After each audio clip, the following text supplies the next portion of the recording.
Eu descobri a ilustração quando eu morava nos Estados Unidos e trabalhava como babá lá. Eu morei lá um ano, foi um intercâmbio, logo depois que eu me formei na faculdade.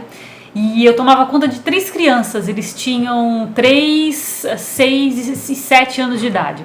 E eles tinham esse costume, esse bom costume de ler antes de ir para a cama. E os 2 mais novos, quem lia era eu. E eu li os livros para eles e quando vi as ilustrações eu pensei, puxa, isso aqui é algo que eu poderia fazer, ilustrar histórias.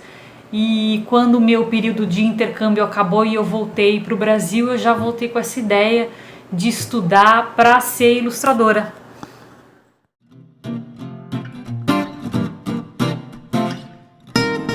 Eu gostava de desenhar assim quando eu era criança.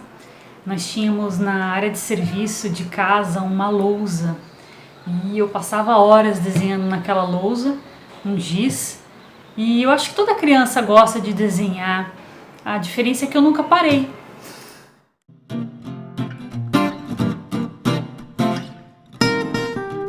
Eu acho que o ilustrador, além daquelas habilidades óbvias, como desenhar, ter linguagem visual, estudar linguagem narrativa e todos esses estudos relacionados à imagem, eu acho importante o ilustrador ter leitura da vida, porque é essa leitura da vida que vai dar para ele possibilidade de criação. E eu acho que a leitura da vida é repertório não só externo, mas repertório interno também. Então acho que repertório interno são as nossas vivências, as nossas experiências. É um exercício de reflexão, de olhar para dentro, de se conhecer.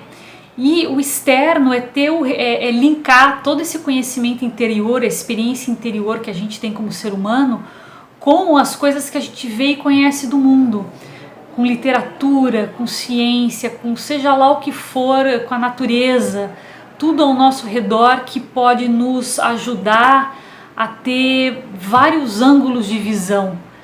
Não ângulos de visão que se dispersem, mas ângulos de visão que eventualmente vão se unificar justamente por termos uma vivência interior.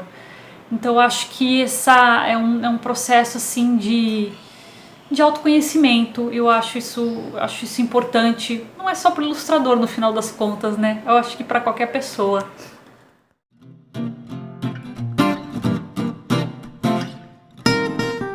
No processo de criação do Menino e a Flor, eu procurei retratar o sentimento desse menino, por exemplo, que colhe essa flor com muita inocência, mas não entende por que não pode tê-la, e depois esse menino que cresce e quer se aproximar do filho, ama o filho, mas não sabe como se aproximar dele, como demonstrar esse sentimento, e reproduz o que aprendeu com o próprio pai.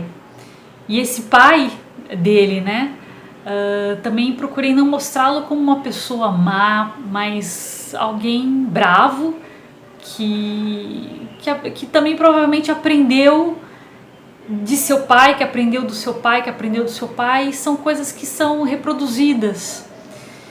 E que, no caso, o personagem teve que romper isso para poder desenvolver essa relação com o próprio filho, se aproximar do filho, porque amor já existia. Então foi nisso que eu pensei, foi isso que eu vi ao fazer as ilustrações.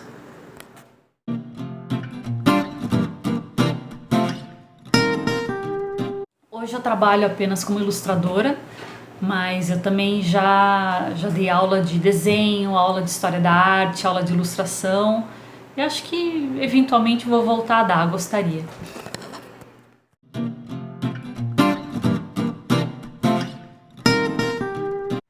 Eu usei tinta acrílica em cima do papel cartão, mas o papel cartão usado ao contrário, né? Eu pintei em cima da parte que é de cor craft.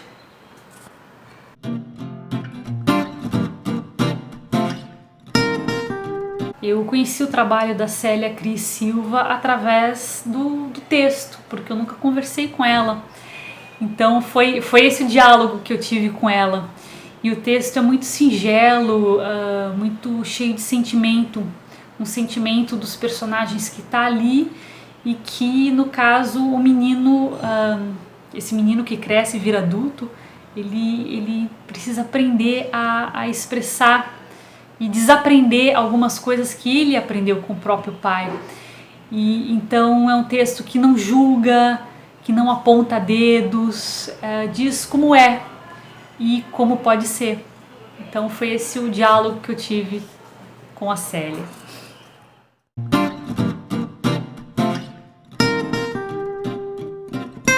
Do Grupo Lê eu gosto de um outro livro que eu ilustrei que chama Um Casório na Lua, da Neuza Sorrente. Eu gosto do Leila, do Tino Freitas, com as ilustrações da Thaís Beltrame. E eu gosto do Margarida, do André Neves.